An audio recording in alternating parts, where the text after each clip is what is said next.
States has job-generating free trade agreements with many countries in the region.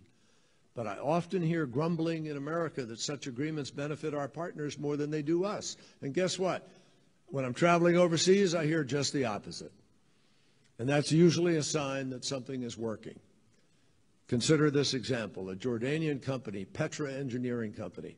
Representatives visited fair trade after trade fair in the United States before signing their first contract.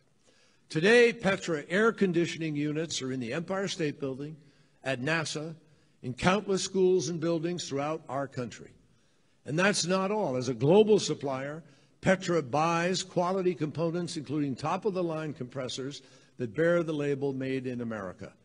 And this is exactly how good jobs are created in both the United States and the Middle East, and it's exactly how a free trade agreement ought to operate.